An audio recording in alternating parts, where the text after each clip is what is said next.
Yes people, good morning, good afternoon, good evening to all of you. कैसे हैं सब लोग? होप सो आप सब लोग बहुत बढ़िया रहेंगे। मैं बता दूं, मैं भी बहुत अच्छा हूं। तो आज हम स्टार्ट करने वाले हैं आपका last revision lecture, that is the equalisation levy से रिलेटेड है। अब एक चीज समझना, ये इक्वलाइजेशन लेवी है, ये 2016 में आया था। और इक्वलाइजेशन लेवी क्यों आया? क्योंकि बहुत सारी कंपनियां ऐसी है फॉरेन की, जो फॉरेन नॉन रेजिडेंट है, जिनका इंडिया में कोई परमानेंट एस्टेब्लिशमेंट है ही नहीं, लेकिन इंडिया से वो करोड़ों रुपए कमाते हैं और इंडिया में कुछ भी टैक्स नहीं भरते। तो उनसे कुछ ना कुछ टैक्स लेने के लिए हमने इक्वलाइजेशन लेवी लाया। जो बेप्स के एक्शन प्लान है, वो एक्शन प्लान में जो फर्स्ट एक्शन प्लान था, that is related to the digital transaction, digital economy, और उसमें इक्वलाइजेशन लेवी का रिकमेंडेशन दिया था। और India is the first country जो इक्वलाइजेशन लेवी लगाया। इंडिया पहला वर्ल्ड का कंट्री है जिसने इक्वलाइजेशन लेवी लगाया। अब एक चीज समझना, इक्वलाइजेशन लेवी, इस टॉपिक में जितनी भी हम सेक्शन पढ़ेंगे, वो sub section income tax act की नहीं है, वो तुम्हारे फाइनेंस एक्ट 2016 की सेक्शन है। और फाइनेंस एक्ट 2016 के थ्रू उन्होंने क्या किया? इक्वलाइजेशन लेवी लाया। क्योंकि होता क्या है कि जितने भी डीटी डबल ए होते हैं, वो डीटी डबल ए क्या करते हैं? आपके इनकम टैक्स एक्ट को तो ओवरराइड कर जाते हैं। तो DT double A income tax act को तो ओवरराइड कर जाते हैं। तो इसके लिए इन्होंने इनकम टैक्स एक्ट में चेंज नहीं किया, इन्होंने क्या किया? एक नया ही टैक्स लगाया, और वो नया टैक्स लगाया फाइनेंस एक्ट 2016 के थ्रू। क्वेश्चन ये आता है, क्या फाइनेंस एक्ट के थ्रू कोई टैक्स लगा सकते हैं? Answer is yes. मैं बताऊं, इतने सालों तक जो सर्विस टैक्स चलता था जीएसटी से पहले, वो फाइनेंस एक्ट 1994 से लगता था। तो फाइनेंस एक्ट के थ्रू कोई भी नया टैक्स लगाया जा सकता है, उसमें कोई दिक्कत नहीं है। अब आप बोलोगे ये इक्वलाइजेशन लेवी कहां लगता है? तो मैं बता दूं, इक्वलाइजेशन लेवी पूरे इंडिया में लगता है, लेकिन इसका एक एक्सेप्शन है, जम्मू एंड कश्मीर में नहीं लगता। Means Jammu and Kashmir state को छोड़ के बाकी सब जगह इक्वलाइजेशन लेवी है वो लगता है। अब इक्वलाइजेशन लेवी कहां लगता है, कैसे लगता है, वो अपन समझने की कोशिश करते हैं। सबसे पहले हम सेक्शन पढ़ेंगे, सेक्शन 165 जो है, दैट इज फाइनेंस एक्ट 2016 की। ये सेक्शन क्या बोलती है, समझने की कोशिश करना। इधर देखना, all people just pay attention. ये सेक्शन बोलती है कि अगर कोई नॉन रेजिडेंट है जिसका इंडिया में पी नहीं है, अगर कोई नॉन रेजिडेंट है जिसका इंडिया में पी नहीं है, एग्जांपल के लिए मैंने यहां पे लिया है फेसबुक। कोई नॉन रेजिडेंट है जिसका इंडिया में पी नहीं है, दैट इज द फेसबुक। और ये फेसबुक क्या करता है? अगर ऑनलाइन एडवर्टाइजमेंट सर्विस देता है। एडवर्टाइजमेंट सर्विस किसको देता है? या तो कोई पर्सन इंडिया में रेजिडेंट है उसको, और इंडिया में पर्सन रेजिडेंट है, एग्जांपल के लिए बीबी वर्चुअल मैंने ले लिया।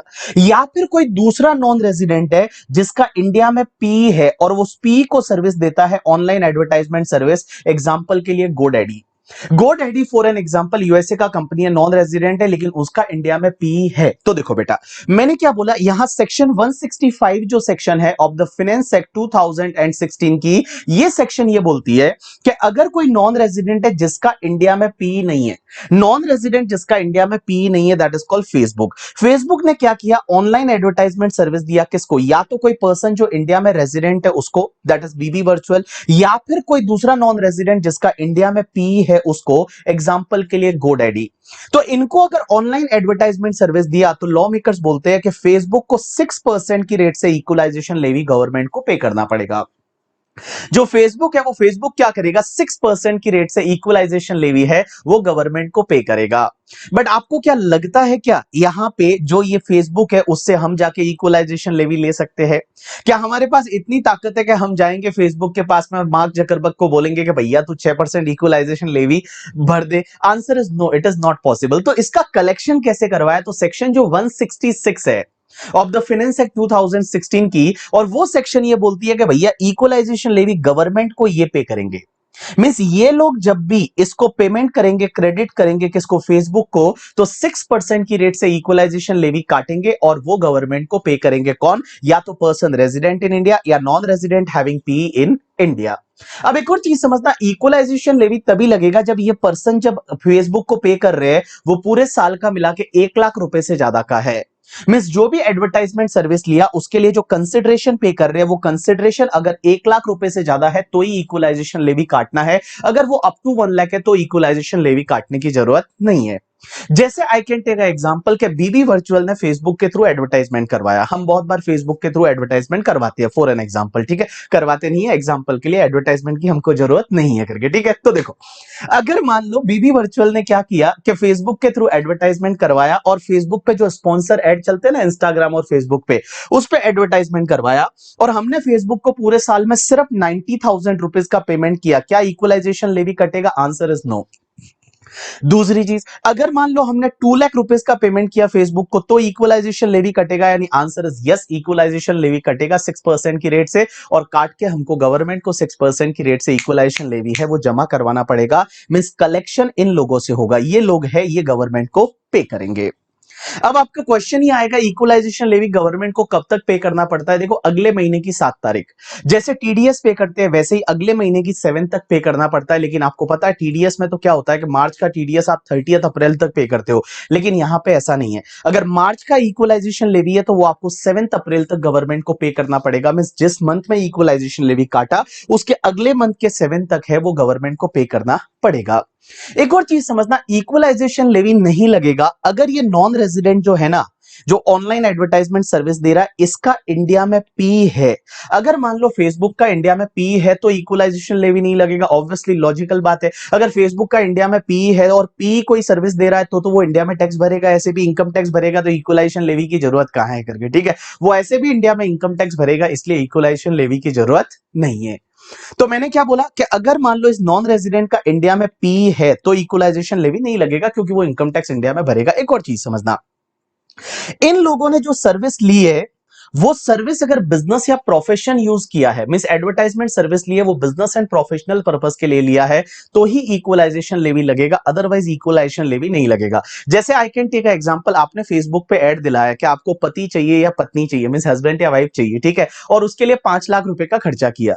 तो एडवर्टाइजमेंट आपने दिलाया है वो पर्सनल पर्पस का है, वो बिजनेस प्रोफेशन पर्पस का नहीं है, बिजनेस प्रोफेशन पर्पस के लिए नहीं है, तो वहां पे इक्वलाइजेशन लेवी नहीं लगेगा। यू गॉट माई पॉइंट और not? You got my point और नॉट? यस। तो मैंने क्या बोला, इक्वलाइजेशन लेवी कहां कहां नहीं लगेगा। एक तो मैं बताऊं कि इन्होंने जो सर्विस ली है वो अगर अप टू 1 लाख रुपीस है किसी पर्टिकुलर पर्सन से, तो उस केस में इक्वलाइजेशन लेवी नहीं लगेगा। दूसरा, अगर नॉन रेजिडेंट का इंडिया में पी है तो इक्वलाइजेशन लेवी नहीं लगेगा।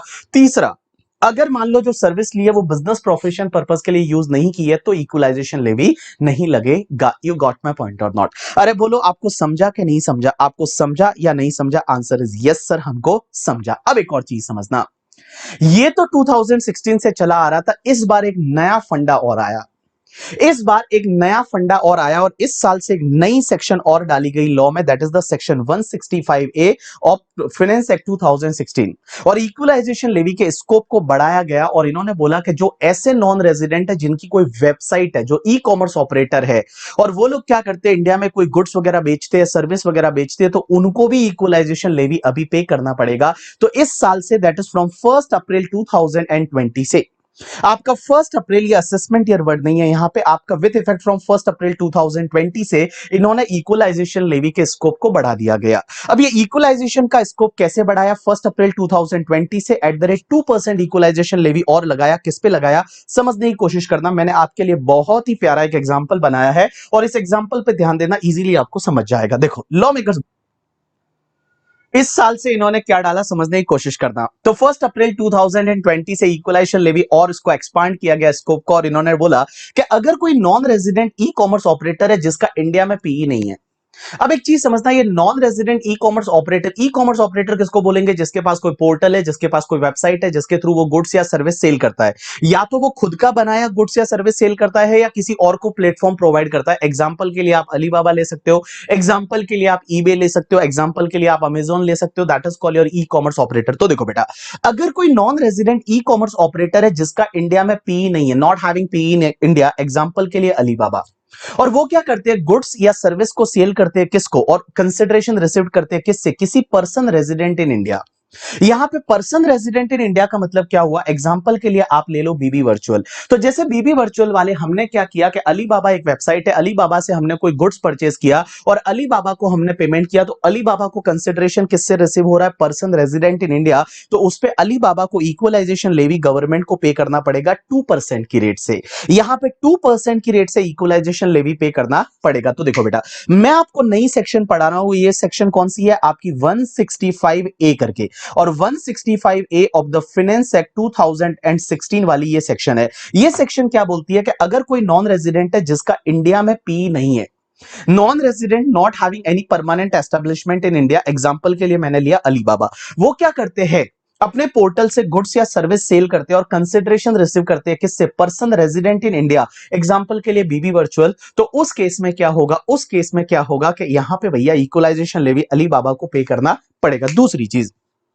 अगर अलीबाबा को कंसिडरेशन रिसीव होता है किससे, any person who by using IP address located in India, कोई भी पर्सन जो है, कोई भी पर्सन हो सकता है, वो रेजिडेंट होगा तो लगेगा ही लगेगा, कोई भी पर्सन हो सकता है जो इंडिया का आईपी एड्रेस यूज करके अगर उस वेबसाइट से कोई भी गुड्स या सर्विस है वो बाय करता है, तो उस केस में क्या होगा, यहां पे इक्वलाइजेशन लेवी लगेगा। जैसे I can take one example, आपको पता है हमारे ट्रंप जी जो है वो नमस्ते ट्रंप के लिए इंडिया आए थे, तो फॉर एन एग्जांपल अलीबाबा एक चाइनीज वेबसाइट है, वो चाइना का वेबसाइट है। अब हुआ क्या कि ट्रंप जब इंडिया में थे, अहमदाबाद के मोटेरा स्टेडियम में थे जब नरेंद्र मोदी जी के साथ, तब मान लो उनकी जो बेटी है वो मान लो फॉर एन एग्जांपल यूएसए में थी, और बेटी ने बैठे बैठे बोला कि पापा मेरे लिए कुछ ऑर्डर कर लो, तो पापा यहां इंडिया में बैठे बैठे, जो ट्रंप है वो इंडिया में बैठे बैठे यूएसए के लिए चाइनीज वेबसाइट से कुछ ऑर्डर करते हैं। अब देखो चाइनीज वेबसाइट है वो सप्लाई कर रही है और वहां यूएसए में सप्लाई हो रहा है, लेकिन ट्रंप ने जो ऑर्डर किया मोबाइल से वो आईपी एड्रेस इंडिया का यूज किया था, उस टाइम आईपी एड्रेस इंडिया का यूज किया था, तो उस पे भी अलीबाबा को इक्वलाइजेशन लेवी पे करना पड़ेगा इंडिया में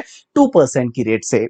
या फिर ये अलीबाबा को किसी दूसरे नॉन रेजिडेंट से पैसा मिलता है, और वो दूसरे नॉन रेजिडेंट से किस चीज का पैसा मिलता है पता है, उस दूसरे नॉन रेजिडेंट को या तो sale of advertisement, advertisement service दी है, और वो advertisement which target customer resident in India, means India में रेजिडेंट कस्टमर को टारगेट करता है वो एडवर्टाइजमेंट, या फिर access advertisement through IP located in India, या फिर वो एडवर्टाइजमेंट का जो एक्सेस किया जा रहा है वो इंडिया के आईपी एड्रेस से किया जा रहा है, या फिर वो अलीबाबा जो नॉन रेजिडेंट है जिसका इंडिया में पी नहीं है, वो दूसरे नॉन रेजिडेंट को क्या करता है, डेटा सेल करता है। और वो डेटा कहां से कलेक्ट किया था अलीबाबा ने पता है, any person resident in India, means person resident in India, उनसे डेटा कलेक्ट किया था, या जो आईपी एड्रेस है वो इंडियन आईपी एड्रेस यूज करके वो डेटा कलेक्ट किया था और वो डेटा सेल करता है, तो उस केस में जो भी कंसिडरेशन यहां पे अलीबाबा को मिलेगा, अलीबाबा को उस पे 2% की रेट से गवर्नमेंट को इक्वलाइजेशन लेवी पे करना पड़ेगा। तो देखो बेटा मैंने क्या बोला, all people just pay attention, मैं आपको एक नई सेक्शन सिखा रहा हूं, that is the section 165A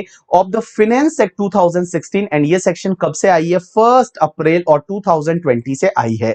अब ये सेक्शन क्या बोलती है कि अगर कोई नॉन रेजिडेंट है and non resident e commerce operator है जिसका इंडिया में पी नहीं है, एग्जांपल के लिए आप ले लो अलीबाबा करके, ठीक है, अलीबाबा जो है उसको कंसिडरेशन रिसीव होता है ई कॉमर्स सप्लाई करने से या ई कॉमर्स सर्विस सप्लाई करने से, और कंसिडरेशन किससे रिसीव होता है, या तो पर्सन रेजिडेंट इन इंडिया से, या फिर मान लो एनी पर्सन जो कि कोई भी गुड्स या सर्विस बाय कर रहा है इंडिया के आईपी एड्रेस से, या किसी दूसरे नॉन रेजिडेंट से कंसिडरेशन रिसीव हो रहा है, और वो दूसरे नॉन रेजिडेंट से किस चीज का हो रहा है पता है, यहां पे इस अलीबाबा ने क्या किया था, एडवर्टाइजमेंट सेल किया था, और वो एडवर्टाइजमेंट इंडियन रेजिडेंट कस्टमर को टारगेट करता है, या वो एडवर्टाइजमेंट का जो एक्सेस है वो इंडियन आईपी एड्रेस से एक्सेस हो रहा है, या फिर मान लो किसी दूसरे नॉन रेजिडेंट से अलीबाबा को पैसा मिलता है किस चीज का, अलीबाबा ने उसको डेटा सेल किया और वो डेटा जो है वो इंडियन रेजिडेंट पर्सन से कलेक्ट किया था या इंडिया के आईपी एड्रेस से वो डेटा कलेक्ट किया था, उसका पैसा मिलता है, तो बेटा अलीबाबा को यहां पे 2% की रेट से इक्वलाइजेशन लेवी गवर्नमेंट को पे करना पड़ेगा। अब एक बात बताओ, उसमें तो क्या था, अपन ने जो पहले देखा फेसबुक वाला एग्जांपल, जो ये वाला एग्जांपल था, इसमें तो मैंने क्या बोला था, ये लोग इक्वलाइजेशन लेवी काट के गवर्नमेंट को जमा करवाएंगे, बट इसमें क्या है बेटा, जो ई कॉमर्स ऑपरेटर रहेगा ना, ये ई कॉमर्स ऑपरेटर जो है अलीबाबा, ये डायरेक्टली गवर्नमेंट को 2% की रेट से इक्वलाइजेशन लेवी पे करेगा। ये जो अलीबाबा है, ये अलीबाबा 2% की रेट से गवर्नमेंट को इक्वलाइजेशन लेवी पे करेगा। अब एक और चीज समझना, यहां पे इक्वलाइजेशन लेवी नहीं लगेगा कब, 3 केसेस में इस पर्टिकुलर सेक्शन में जो हम सेक्शन पढ़ रहे हैं, that is the 165A, 165A में 3 केसेस में इक्वलाइजेशन लेवी नहीं लगेगा। पहला तो अगर इसने जो ये नॉन रेजिडेंट जो है अलीबाबा, इसको जो कंसिडरेशन रिसीव्ड हो रहा है यहां रेजिडेंट पर्सन से या नॉन रेजिडेंट जिसने इंडिया का आईपी एड्रेस यूज किया था, या फिर ये नॉन रेजिडेंट, ये जो कंसिडरेशन रिसीव्ड हो रहा है ये पूरे साल का मिला के अप टू 2 करोड़ है करके, ठीक है, मींस 2 करोड़ रुपए से ज्यादा है तो ही इक्वलाइजेशन लेवी लगेगा, अगर अप टू 2 करोड़ है तो उस केस में इक्वलाइजेशन लेवी नहीं लगेगा।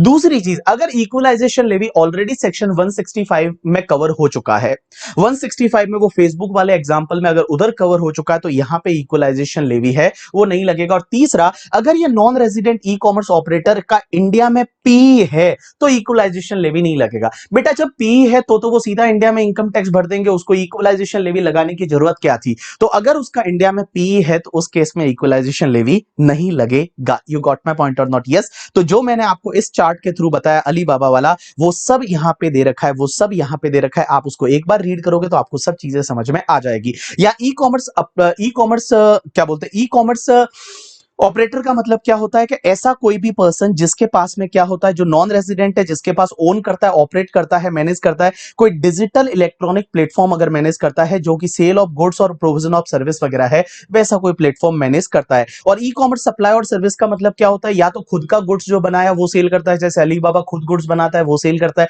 या फिर खुद सर्विस प्रोवाइड करता है, या फिर किसी और का गुड्स या सर्विस है उसको प्लेटफॉर्म प्रोवाइड करता है, तो that is called your e commerce operator. तो आपको मैं एक बात बताऊं, इस फेसबुक वाले एग्जांपल में कितना इक्वलाइजेशन लेवी था, 6% की रेट से था, और ये लोग काटते थे करके, ठीक है। और यहां पे बेटा इस सेक्शन में आपका 2% इक्वलाइजेशन लेवी है, और अलीबाबा जो है वो गवर्नमेंट को 2% इक्वलाइजेशन लेवी है वो पे करेगा। यू गॉट माय पॉइंट और नॉट? यस। अब एक चीज समझना, जैसा मैंने आपको बताया पहला फेसबुक वाला एग्जांपल कि sir collection and recovery of equalisation levy कैसा होगा सेक्शन 165 के केस में, तो मैं बताऊं आपको सेक्शन 165 के केस में इक्वलाइजेशन लेवी का जो कलेक्शन और रिकवरी है वो बीबी वर्चुअल या गोडैडी जो इंडिया में है जिसका पी, वो लोग गवर्नमेंट को पे करेंगे 6% की रेट से। और वो तभी पे करना है जब स्पेसिफाइड सर्विस जो ऑनलाइन एडवर्टाइजमेंट का सर्विस लिया वो 1 लाख रुपए से ज्यादा है इन अ प्रीवियस ईयर। अब कब तक जमा करवाना है, अगले महीने की 7 तारीख तक आपको जमा करवाना है करके, ठीक है। अगर मान लो इक्वलाइजेशन लेवी है आपने नहीं काटा तो आपकी जेब से जमा करवाना पड़ेगा।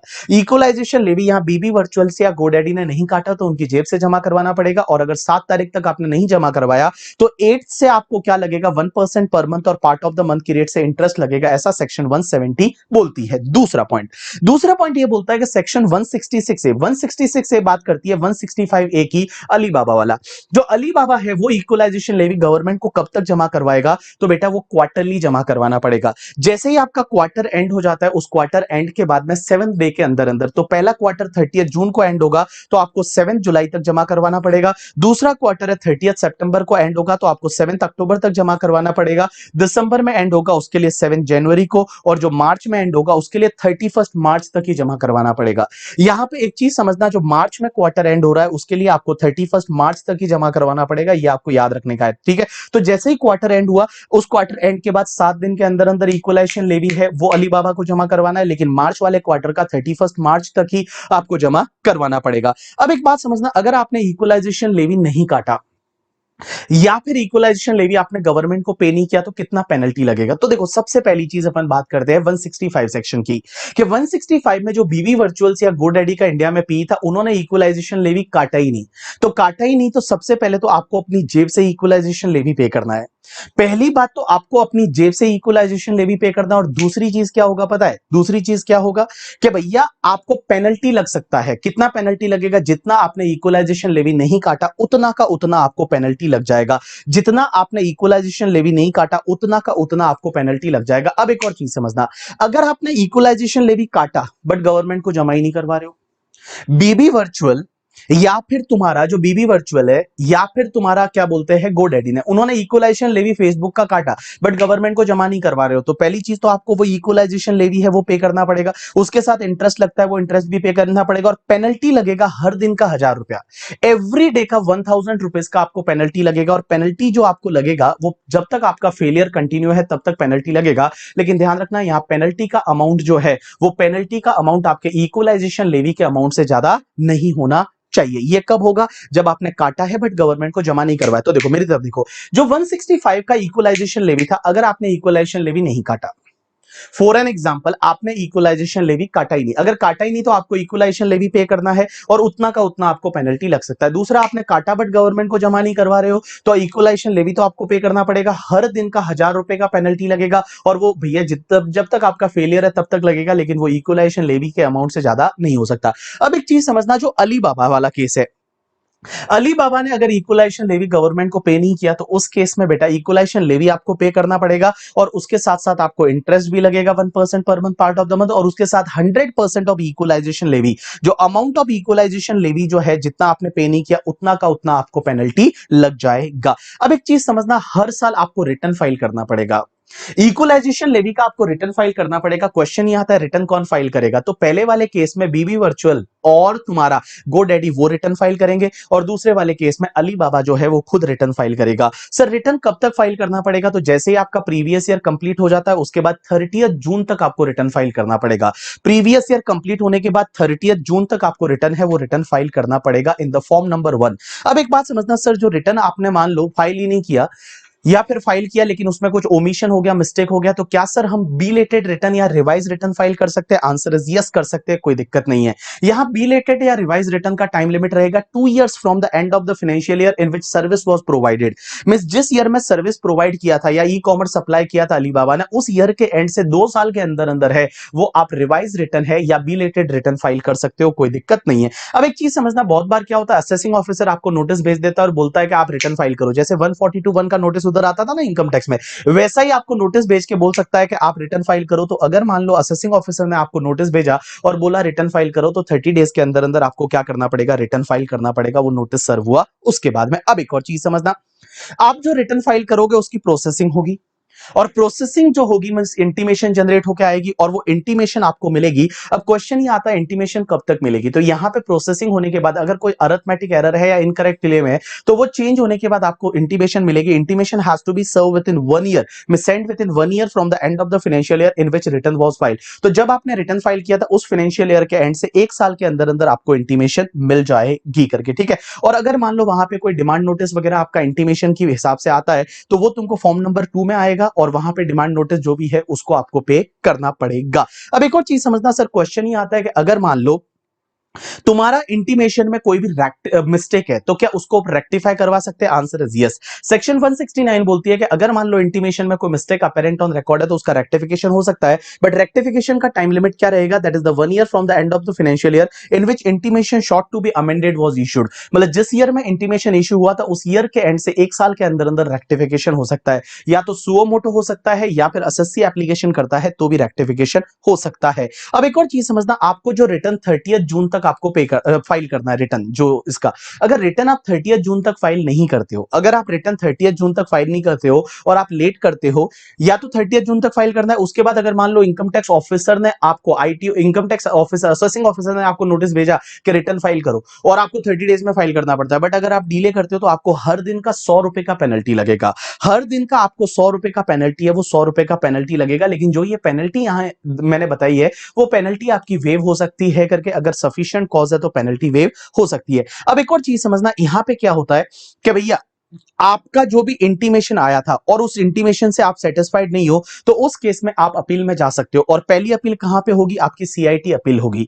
जैसे ही आपको जो ऑर्डर मिलता है, receipt of order of the assessing officer का ऑर्डर आएगा पेनल्टी को लेके, मींस पेनल्टी लगाई गई तो पेनल्टी का आपको ऑर्डर मिलेगा, असेसिंग ऑफिसर का आपका पेनल्टी का ऑर्डर आएगा और वो ऑर्डर जब आता है तो उससे अगर आप सेटिस्फाइड नहीं हो तो उस केस में आप सीआईटी अपील में जा सकते हो। और सीआईटी अपील में जाने के लिए आपको 1000 रुपए का फीस पे करना पड़ेगा। और जैसे ही आपको ऑर्डर मिलता है उसके 30 डेज के अंदर अंदर आप सीआईटी अपील फाइल करोगे और फॉर्म नंबर 3 में आपको फाइल करना पड़ेगा। बाकी सीआईटी अपील कैसे होगा, जैसा इनकम टैक्स में होता था वैसे का वैसे होगा। उसके बाद सीआईटी अपील का ऑर्डर आया और उससे अगर आप सेटिस्फाइड नहीं हो तो उस केस में आप आईटेट में जा सकते हो। आईटेट में एप्लीकेशन करने के लिए आपको फॉर्म नंबर 4 होगा और आईटेट में भी 1000 रुपया लगेगा। और जिस दिन आपको सीआईटी अपील का ऑर्डर रिसीव हुआ उसके 60 डेज के अंदर अंदर आप आईटेट में जा सकते हो। अब एक चीज समझना, आपने कोई भी अगर फॉल्स स्टेटमेंट दिया है करके, ठीक है, तो उस केस में क्या होगा, आपको यहाँ लाइक जेल भी हो सकती है और 3 साल तक आपको जेल में डाला जा सकता है। उसके बाद एक सेक्शन होती है 40A, 40 clause A sub clause 1B, और ये सेक्शन इनकम टैक्स एक्ट की सेक्शन है, ये फाइनेंस एक्ट की सेक्शन नहीं है।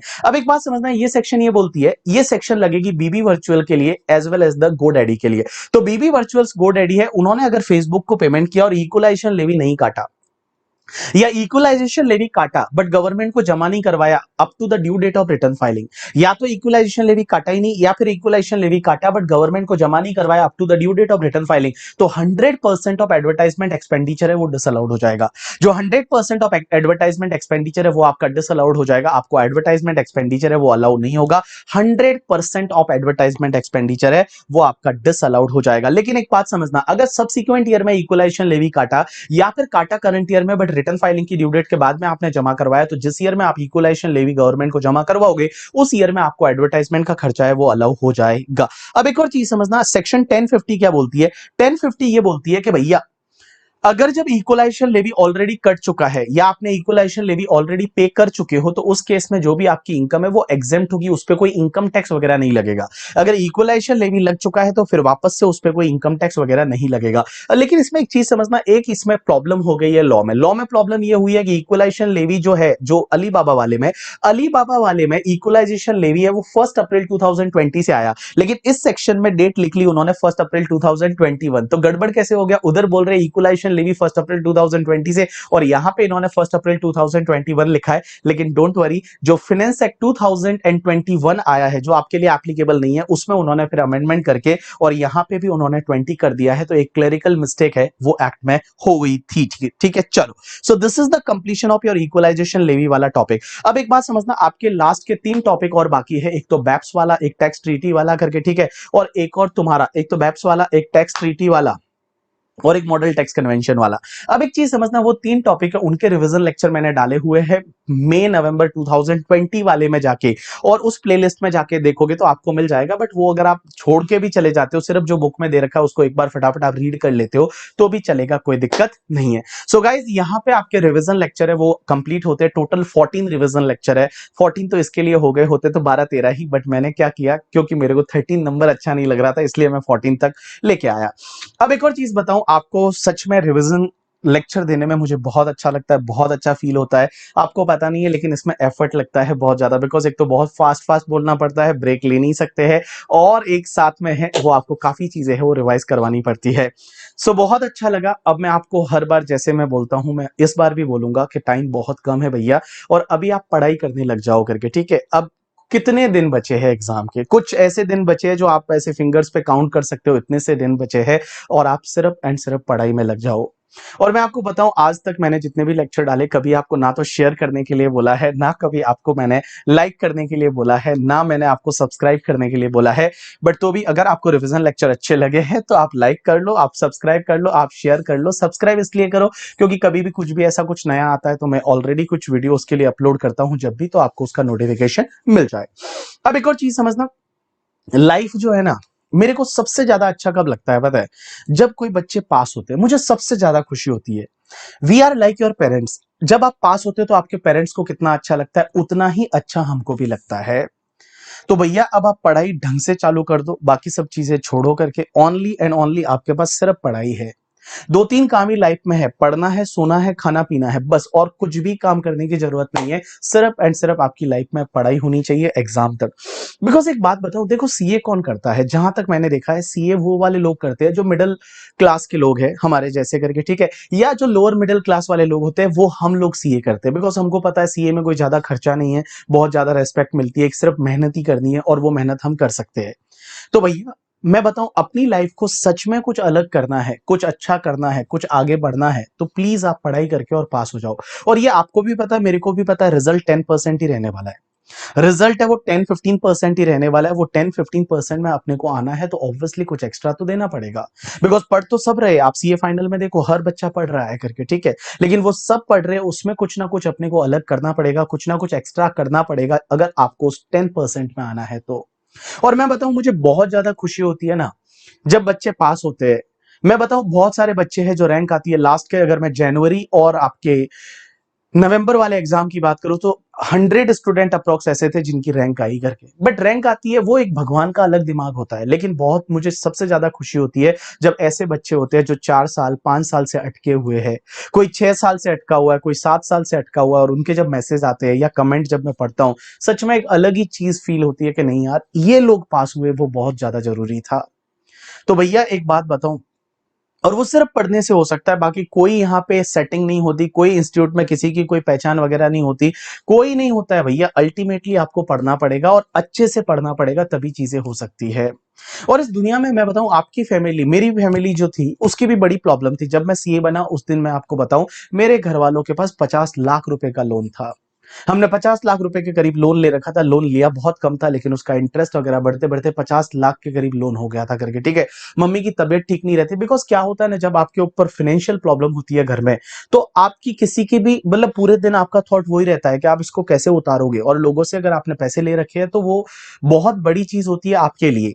मतलब आपको सोशल इमेज की पड़ी रहती है, आपको बहुत सारी चीजें हैं, आपने किसी से पैसे लिए हैं, आपने उसको बोला हुआ है कि हम आपको पैसे वो रिटर्न करने वाले हैं, तो बड़ी दिक्कतें होती है फैमिली में। और उसका एक ही सॉल्यूशन है, मैं बताऊं, फटाफट आप सीए बन जाओ। ऐसे बहुत सारे लोगों के साथ, मेरी जैसी फैमिली है, जैसे आप लोगों की भी फैमिली है, तो ऑब्वियसली ये चीजें होती है और ये नॉर्मल है अपनी सोसाइटी में। सो गाइस, इसका एक ही सॉल्यूशन है, आप अगर सच में अपने घर वालों को सच में कुछ अपना एज वेल एज अपने घर का कुछ ढंग का करना चाहते हो, तो प्लीज आप पढ़ाई कर लो। और पढ़ाई ऑब्वियसली आप कर रहे हो, मैं ऐसा नहीं बोलता कि आप पढ़ाई नहीं करते हो, आप यार इस लेवल पे आके पढ़ाई नहीं करोगे तो क्या करोगे, बट आप ढंग से पढ़ाई करो। और थोड़ी देर मतलब आपको है ना वो थोड़ा आउट ऑफ द बॉक्स जाना पड़ेगा, आपको अपने कंफर्ट जोन से बाहर निकलना पड़ेगा। वो मोबाइल में मैसेज आते रहेंगे, वो बजता रहेगा मोबाइल, आपको नहीं देखना है, वो मोबाइल को दूर रखना है। आप जब तक पढ़ रहे हो 10 घंटे, तब तक आप मोबाइल तक देखो ही मत, भले कुछ भी हो जाए, किसी का भी कॉल आ जाए, किसी का भी मैसेज आ जाए, आपको नहीं देखना है, आपको सिर्फ एंड सिर्फ पढ़ाई करना है। अगर ऐसा कुछ जब आप कॉन्फिडेंस रखोगे, ऐसे को अपने आप को किसी कंफर्ट जोन से बाहर रखोगे, तभी जाके चीजें हैं वो बदल सकती है, तभी जाके चीजें हैं वो सही हो सकती है। सो थैंक्स अलॉट पीपल, मैंने इतने सारे लेक्चर में आपको रिवाइज कराया। मैं बताऊं, हम जब रिवाइज करवा रहे हैं तो बहुत बार बोलते टाइम हो सकता है कहीं 10,000 की जगह मैंने 15,000 बोला हो, या 10,000 की जगह 1 लाख बोला हो। सॉरी फॉर दैट, बिकॉज क्या होता है, हम लोग भी इंसान हैं, जब हम आपको पढ़ाते हैं तो हम भी इंसान हैं, हम कोई भगवान तो है नहीं कि हम सब चीजें सही बोल दे। बहुत बार गलती हो जाती है बोलने में, so sorry for that. But guys, please please please आप पढ़ाई करो, बिकॉज आप पास होंगे तो मैं पास होऊंगा। अगर आप पास नहीं हुए ना तो मैं भी पास नहीं हुआ भैया, मेरा पास होना आपके पास होने से जुड़ा हुआ है।